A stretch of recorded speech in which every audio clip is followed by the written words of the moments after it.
လက်အုပ်တွေချထားမယ်အမျိုးသားတွေတင်းမြင့်ခွေထိုင်လို့ရတယ်ချင်းမကျင်စေနဲ့15မိနစ်ပဲအာယုံဆိုင်ထားတင်းမြင့်ခွေထိုင်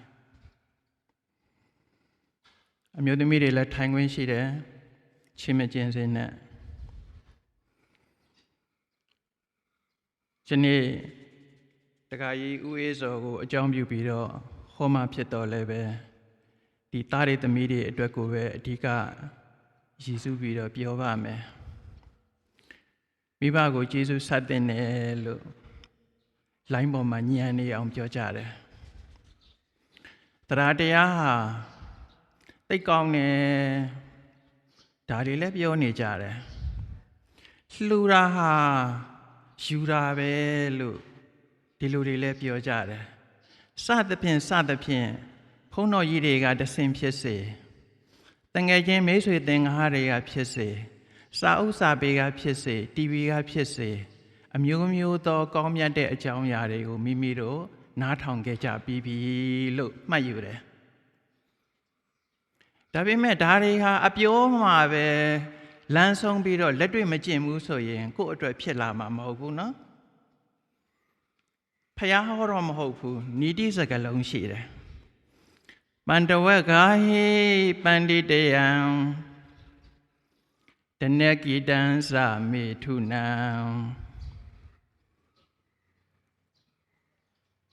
ဘောဇနံသပရာဒိနံတေယောဩတံ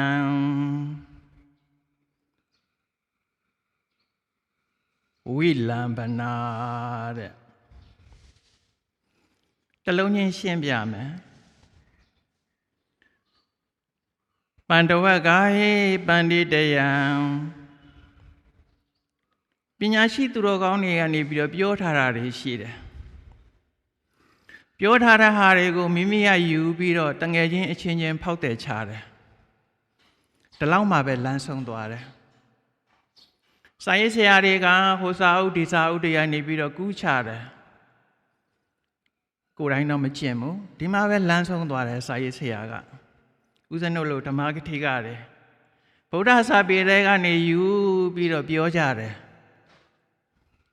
ပန္တဝက်ကာဟိပဲပန္တိတယံဒီလိုပုံစံနဲ့ကိုဟာပညာရှိဆိုပြီးတော့မှလူရှိသူရှိမှ personal branding တည်ဆောက်နေတာကိုယ်တိုင်မကျင့်ဘူးအဲ့ဒါကအမျိုးအစားတစ်မျိုးလို့မှတ်သားလိုက်တနက်ကေတံသမေထုနံယာစီ12ယာစီထဲမှာမေထုံယာစီဆိုတာရှိတယ်ကြားဘူးလားမေထုံဆိုတာမေထုနဆိုတဲ့စကားလုံးကလာတာသူကဘာတုံးလို့ဆိုရင် sexual intercourse ဒီလိုလည်းအဓိပ္ပာယ်ရတယ် mating လို့လည်းအဓိပ္ပာယ်ရတယ် coupling လို့လည်းပဲအဓိပ္ပာယ်ရတယ် temporary wife လို့လည်းအဓိပ္ပာယ်ရတယ်အမျိုးမျိုးပေါ့အဲ့ဒီလိုမျိုးအမျိုးမျိုးအဓိပ္ပာယ်ရှိနေတဲ့မေထုံဟာကိုယ်ပိုင်စနီးမရမဟုတ်ဘူးတဲ့တနက်ကိတံပတ်စံနဲ့ဝယ်ထားတဲ့ဟာ temporary wife အချိန်ပိုင်းနဲ့ဇနီးမရလောက်တာအဲ့ဒီလိုပုဂ္ဂိုလ်ကတစုတဲ့ဘယ်နှစုရှိသားပြီလဲ2စုနံပါတ်3ကဘာတုံးလို့ဆိုရင်ဘောဇနံသပရာဒိနံသူတော်ဘာနဲ့ဆက်ဆက်နေတဲ့အာဟာရကိုပြောတာဘုန်းတော်ကြီးတွေမပါဘူးနော်ဘုန်းတော်ကြီးတွေကတကားတော်တို့လှူမှာစားတာတော့မှန်တယ်ဒါပေမဲ့ဘုန်းတော်ကြီးတွေကအလုံးမလုံးနိုင်လို့မို့သမားစီကနေပြီးတော့ဆွမ်းခံစားနာမဟုတ်ဘူးဒါကိုကြတော့ဘယ်လိုခေါ်တော့ဆိုလို့ရှိရင် creativity လို့ခေါ်တယ်မြတ်စွာဘုရားကဒီအတိုင်းနေလို့ဆိုလို့မို့ဒီအတိုင်းနေရတာဘာအတွက်နေခိုင်းတာတော့မှန်ချခိုင်းတာတကားတကမတွေနဲ့ဆက်ဆံရေးအဆက်ပြတ်မသွားအောင်လုပ်ခိုင်းတာအဆက်ရှိသွားပြီဆိုတော့ဘာတော့တရားဓမ္မတွေပြောပြလာမယ်သီလတွေစောင့်တည်ပြလာမယ်ဟုတ်ရဲ့လားဒါနတွေပြုပြလာမယ်ဘာဝနာတွေပွားပြလာမယ်မြတ်စွာဘုရားကဆွမ်းခံခိုင်းတာဟာ creativity ပဲဟုတ်တယ်နော်ဒီ ဒီနာမှာဆိုလိုတာကဘာတော့လို့ဆိုရင်ဘောဇနံစပရာရိနံသူတော်ဘာနဲ့ဆက်ဆက်နေတဲ့ဘောဇင်တကယ်ကိုတိုင်းကဘာဖြစ်တော့လုံးမစားချင်တာခြေကောင်းလက်ကောင်းနေတောင်းစားနေကြတာတွေမြင်မှုတယ်မလားကလေးလေးတွေကိုကြောပိုးပြီးတော့လေဟုတ်တယ်မလားဦးဇင်းတော့လောင်းတော့ကတ္တပသွားကိုမသွားရတော့ဘူးတစ်ခေါက်သွားလိုက်တာရှက်ပြီးတော့ပြန်လာခဲ့ရတာတကယ်ကိုမမြင်နိုင်စရာတွေပဲအဲ့ဒီလိုမျိုးတဲ့လုံမစားခြင်းလုံးမို့ဘာဖြစ်တာတော့သူများစီကနေပြီးတော့တောင်းရန်စားတော့တဲ့ဘာတော့အာဟာရအဲ့ဒီလိုကတစုတဲ့တယောပုံတန်ဝိလံပနာတဲ့အဲ့ဒီလိုမျိုးအမျိုးကောင်းသားအမျိုးကောင်းသမီးတွေကတကယ်ရှက်ဖွယ်လေးလေးပါပဲတဲ့နားလည်လားရှက်ဖွယ်လေးလေးပါပဲတဲ့ပြန်ပြောမယ်ဖျားစင်းကဖြစ်စဉ်ပိဋကတ်တော်ကဖြစ်စဉ်စာတွေကိုသင်ယူပြီးတော့ဟောပြောနေတဲ့အနေအထားဟိုဆရာတော်ဒီဆရာတော်တွေကနေပြီးတော့ရေးသားတဲ့စာအုပ်တွေကိုကူးချတဲ့အနေအထားတဆင့်ပြန်ပြောတဲ့အနေအထားကိုယ်တိုင်တော့မကျင်ဘူးရလားဗျာတငယ်ရင်အချင်းချင်းတွေကဖြစ်စေလိုင်းမော်ကဖြစ်စေကြိုက်လို့ဘာဖြစ်တော့ပြန်ပြီးတော့မှဖောက်တဲ့ချတဲ့အနေအထားကိုယ်တိုင်တော့မကျင်ဘူးအဲ့ဒီလိုပုဂ္ဂိုလ်ဟာတစုမိမိရဲ့ဇနီးမယားအစစ်အမှန်မဟုတ်ဘူးပတ်စံနဲ့ဝယ်ထားတဲ့ဘာဖြစ်တော့အချိန်ပိုင်းဇနီးမယားစီကရတဲ့ sexual intercourse ဒီလိုပုဂ္ဂိုလ်မျိုးတွေကတစုနောက်တစ်စုကဘာလဲတကယ်ကိုလောက်ကင်မစားခြင်းလို့မို့ခြေကောင်းလက်ကောင်းနေဟုတ်ရဲ့လားလောက်ကင်မစားခြင်းလို့မို့သူများစီများမျက်နှာငယ်နဲ့ဖြန့်တောင်းရတဲ့ဘာဖြစ်တော့ဖြစ်လာတဲ့ဖြန့်တောင်းလို့ရလာတဲ့ဘာတော့အာဟာရဘောဇင်ဒီလိုလူမျိုးကတစုအဲ့ဒီလိုလူမျိုးသုံးစုဟာလောကမှာရှက်ဖွယ်လေးလေးပါပဲလို့ပညာရှိသူတော်ကောင်းတွေကနေပြီးတော့ဆိုဆုံးမထားတဲ့ဤတိရှိတယ်ရလားဗျာဟုတ်ပြီခဏတကားတော့ဦးအေးစော92နှစ်ပြည့်မွေးနေ့မင်္ဂလာကိုလုပ်ကြတာဒါကြတော့ဘာဖြစ်တုံးလို့ဆိုလို့ရှိရင်တကယ်ကိုအကောင်ထဲဖော်တော့တာသရတရားဟာကောင်းတယ်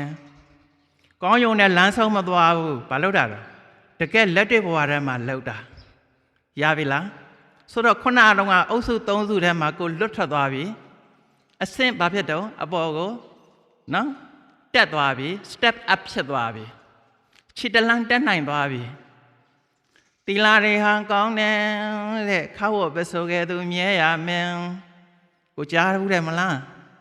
ဟုတ်တယ်မလားဒီနေ့အလကားမဟုတ်တော့ဘူးတကယ်တော့ဒီနေ့တစ်နေ့တော့အ ਨੇ ဆုံးငါးပါးသီလမြဲအောင်ဆောင်ထင်းသင့်ပြီတို့တကာကြီးဒီနေ့ကတော့ဘာဖြစ်တော့လုံးဝမြဲအောင်ဆောင်ထင်းသင့်ပြီတို့အဖေကိုပူဇော်တဲ့အနေနဲ့တို့အမေကိုပူဇော်တဲ့အနေနဲ့တို့ရဲ့ဒါနကိုပူဇော်တဲ့အနေနဲ့နိုင်ငံတော်ပရိယတ္တိဒါနတက္ကသိုလ်တန်ဃာတော်450ဝန်းကျင်ရှိတယ်အခုဒါနလာချတယ်မလားဒီဒါနကိုပူဇော်တဲ့အနေနဲ့ဆရာသမားတွေကိုပူဇော်တဲ့အနေနဲ့မိတ်ဆွေတွေကိုပူဇော်တဲ့အနေနဲ့တန်ဃာတော်တွေကိုပူဇော်တဲ့အနေနဲ့ကိုလည်းဘာဖြစ်မလို့ချစ်တဲ့အနေနဲ့တဲ့ဘာလို့တဲ့နော်ဒီနေ့တနေ့ကတော့လုံးဝကိုငါးပါးသီလလုံးတဲ့နေပြီဒီလိုတော့အမြဲတမ်းလုံတာပါဖျားလို့ဆိုလို့ရှိရင်အမလေးသာရုမှအထက်ခေါ်သင့်ပြီရလားဗျမြဲမြံနာကိုပို့ပြီးတော့မြဲမြံအောင်အပေါ်ကနေပြီးတော့တန်နဲ့ပတ်လေးရှိတယ်တဲ့အဲ့ဒါကိုမြန်မာစကားပုံကမြဲရတန်ပတ်မြတ်ရအထွတ်တင်တဲ့ပကံရောက်ဘူးတယ်မလားပကံရဲ့မူလဇေဒီတော်တွေဟာထီးမပါဘူးသို့တော့တချို့သောဇေဒီတော်တွေကနှောင်းခဲ့မှာဘာဖြစ်မလို့ထီးတွေတင်လာတယ်မမြတ်လို့လားမြတ်တာပေါ့ဖရာရဲ့ဥထိပ်ပဲမြတ်တာပေါ့မြတ်တဲ့အပေါ်မှာဘာတင်တာတော့ထီးတင်တာမြဲရတန်ပတ်မြတ်ရအထွတ်တင်တဲ့အစင်သာဝရ၅ပါးမြဲနေတယ်ဆိုလို့ရှိရင်ဦးဇင်းတို့ဘာလုပ်ကြတော့မလဲလက်တွေ့ဘဝမှာပို့ပြီးတော့ကြစ်လက်လာအောင်ပို့ပြီးတော့ခိုင်မာလာအောင်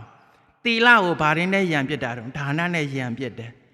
ဒါနနဲ့ကြားထောက်ပေးလိုက်တယ်သီလကိုဘာတွေနဲ့ယံပြတ်တုံးတရားနာတယ်ဆိုတဲ့သုဒ္ဓတွေနဲ့ယံပြတ်တယ်သီလကိုဘာတွေနဲ့ယံပြတ်တုံးကိုတယောက်တည်းထိန်းတာမဟုတ်ဘူးနော်ဒီနေ့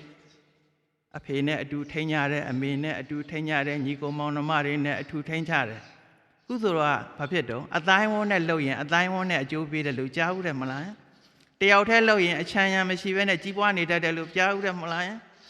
ဟုတ်တယ်မလားအတိုင်းဝန်းနဲ့လှုပ်တယ်ဆိုတဲ့အခါကျတော့အတိုင်းဝန်းလိုက်အကျိုးပေးတယ်လို့ဆိုတော့ရောက်ရောက်ဘဝမှာပတ်စံလည်းရှိတယ်ညီကိုမောင်နှမတွေလည်းအများကြီးဆွေမျိုးတွေလည်းပါတော့အများကြီးမိတ်ဆွေတွေလည်းအများကြီးဟုတ်တယ်မလားဟုတ်တယ်ဒီနေ့အဲ့ဒါလုံနီးနဲ့မျက်ရတန်ပတ်အများရအထွတ်တင်တာကောင်းလိုက်တာတကယ်ကိုကောင်းလိုက်တာနောက်တစ်ခုကဘာတုံးဆိုရင်ဒါနဆိုတာကပေးတာမဟုတ်ဘူးယူတာတဲ့ဒီစကားလုံးဟာလေယုံနိုင်စရာမရှိဘူးတကယ်လက်တွေ့ဘဝထဲမှာကို10စုနှစ်အနှစ်20အနှစ်30ကျင့်လာပြီဆိုရင်ဒါနလုံးဝမစွန့်တော့ဘူးလုံးဝမစွန့်တော့ဘူးအတောကမင်းကြီးဟာကွယ်လွန်ကန်ဒီလေးမှာအာနာကျပြီးတော့မှနောက်ဆုံးသူ့လက်ထက်မှာရှစ်ချားသီးတစ်လုံးပဲပိုင်တော့တယ်တကိုက်ကိုကိုက်ပြီးတော့သူစဉ်းစားတယ်ဒါလေးကိုကြောင်းသွားပြီးတော့လှူကြည့်ပါလို့သူပေးတယ်လို့ကြားဘူးတယ်မလားသူဒီမှာဘာမှမရှိတော့ဘူးရှစ်ရှားသီးတစ်လုံးပဲပိုင်တော့တဲ့အချိန်မှာတကိုက်ကိုက်ပြီးတဲ့အချိန်မှာသူစဉ်းစားတယ်ကြံတဲ့တချမ်းကိုတန်ဃာတော်စီမှာသွားပြီးတော့မှဆေးအနေနဲ့လှူရပါလို့သူခိုင်းခဲ့တယ်အလကားခိုင်းတာမဟုတ်ဘူးဒါနအကြောင်းကိုနားလဲလို့ခိုင်းတာသဘောပေါက်ရဲ့လားသိကောင်းတာပဲသိကောင်းတာပဲဆိုတော့အရှင်ဘုရားရာတပည့်တော်တို့ဒီနေ့သရတရားကိုဥတည်ပြီးတော့မှဒီနေ့လောက်ကြတာဒါနတရားဟာကောင်းလာပါတယ်ဆိုပြီးတော့နိုင်ငံတော်ပရိယတ္တိဒါနတက္ကသိုလ်ကိုအဖေကိုဥတည်ပြီးတော့ဆွေတွေမျိုးတွေနဲ့အတူဒါနတွေကိုလာလောက်ကြတာမှာဘာတွေရမှာတုံးဆိုရင်တတော်သီလေနာတပ္ပန္နောယတောဘောဂသမပိတောတဲ့တို့တကလေးတတော်တဲ့သရတရားရှိတဲ့ပုဂ္ဂိုလ်တကားတော့ဆိုပါစို့တကားကြီးဥအေးစော်ပဲဆိုပါစို့ဒီနေ့သရတရားရှိလို့လာလောက်တာမလားအဲ့ဒီသရတရားကိုတဲ့သီလေနံသီလနဲ့တမ္ပန္နောခြံရံပြီးတော့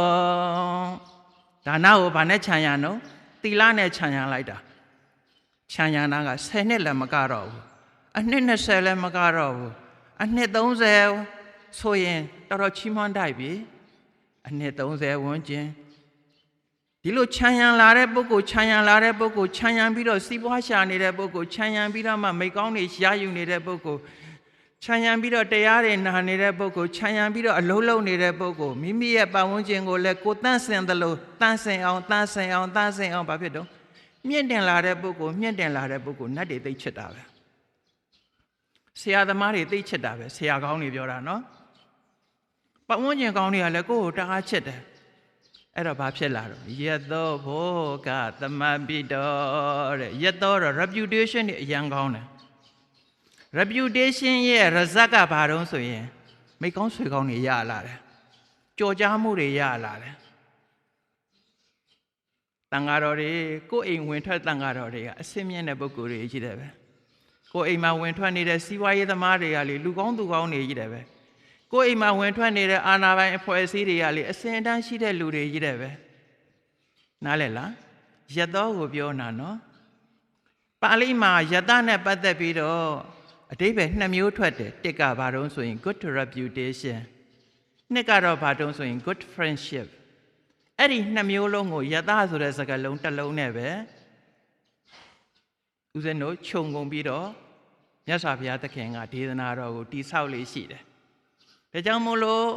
တတော်သီလေနတမ္ပန္နောသရတရားကိုဘာနဲ့ခြံရံမယ်သီလနဲ့ခြံရံတယ်10နှစ်လား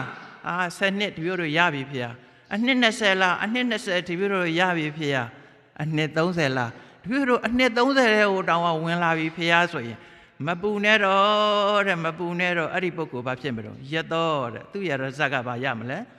good reputation နဲ့ good friendship တွေရမယ်တဲ့သိကြပြီလား good reputation နဲ့ good friendship ရပြီဆိုရင်ဒီပုဂ္ဂိုလ်ကမကြရှုံးတော့ဘူးအဖက်ဖက်ကမကြရှုံးတော့ဘူးဒါပေမဲ့မြတ်စွာဘုရားသခင်ကအဖက်ဖက်ကလို့မိန့်တော်မှာမဟုတ်ဘူးတစ်ခုတည်းကိုဇောင်းပေးပြီးတော့မိန့်တယ်ဘောကသမပိတောတဲ့ တိုင်နဲ့ကားနဲ့အိုးနဲ့အိမ်နဲ့ယာရုနဲ့ဌာနန္တရနဲ့ဒီလိုတွေဖြစ်လိမ့်မယ်လို့မြတ်စွာဘုရားကမိန့်တယ်သဘောပေါက်လားအဲ့တော့ဥစဉ်စကားကိုဒီမှာဏိကုံးချုပ်ချင်ပါတယ်အချိန်ကဒီလောက်နဲ့တန်သိရမှာမဟုတ်ပါပန္တဝက်ကဟေပန္တိတယံပညာရှိသူတော်ကောင်းတွေကနေပြီးတော့ရလာတဲ့စကားလေးကိုကိုယ်ပိုင်စကားလုပ်ပြီးတော့ပြောနေုံမှာလမ်းမဆုံးပဲနဲ့သဘောပေါက်သလားဗျာကနေ့လက်တွေ့ဘဝကိုဘာဖြစ်မလို့ကျင့်သုံးကြည့်မယ်ကျင့်သုံးကြတယ် step up လုပ်ကြတယ် going up လုပ်ကြတယ် promote လုပ်ကြတယ်ရလားအဲ့ဒီလိုလုပ်ကြတာတွေဒီအကဲ့ရက်ကလည်းနံပါတ်1လွန်မြောက်စေမယ်ပညာရှိသူတော်ကောင်းတွေရဲ့ရှက်ဖွဲ့လေးလေးပါပဲလို့ရှုပ်ချပြောဆိုမဲ့ဘေးကနေပြီးတော့လေဦးဇင်းတို့လွန်မြောက်မယ်အဲ့ဒီစီးပွားရေးတွေကဦးဇင်းတို့အပြင်ထွက်လာနိုင်တဲ့နေ့ပဲရပြီလားနှစ်ကအဲ့ဒီလိုမျိုးလက်တွေ့ကျင့်သုံးလိုက်ခြင်းဖြင့်ဘာဖြစ်သွားမလဲဆိုလို့ရှိရင်ဖះဟောတဲ့စကားဘက်ကိုရောက်လာပြီတတောသီလေနတံပန္နောတရားတရားရှိတဲ့တကားတော်ဥယေသောဖြစ်စေတက္ကမကြီးဖြစ်စေသားတွေသမီးတွေဖြစ်စေ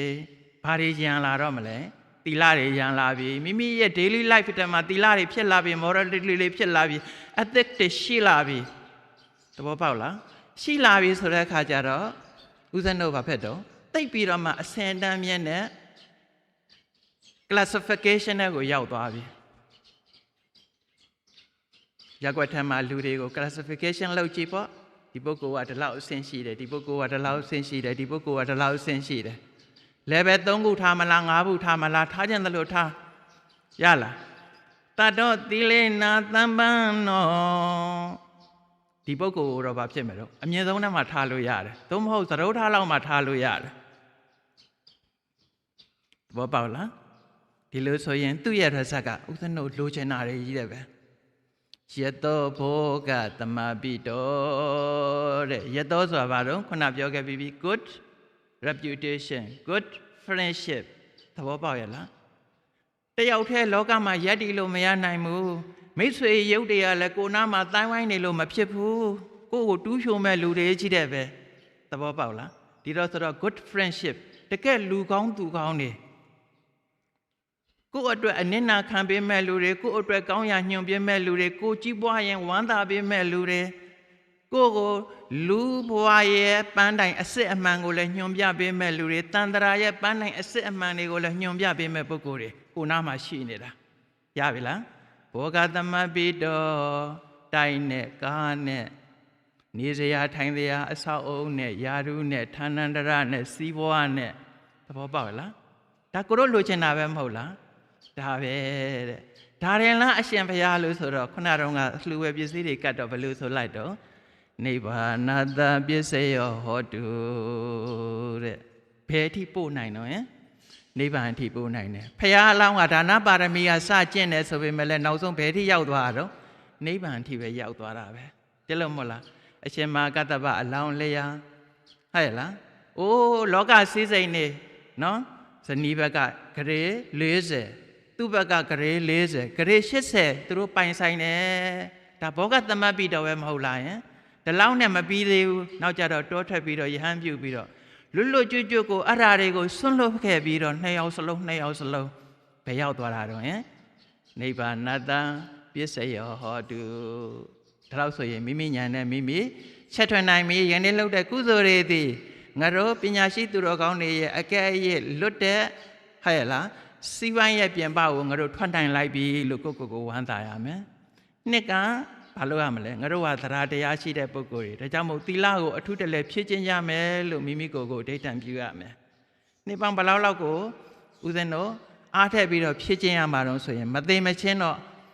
ဖြည့်ခြင်းရမှာပဲဒါပေမဲ့နှစ်30လောက်ကတော့ဦးဇင်းတို့ခန်း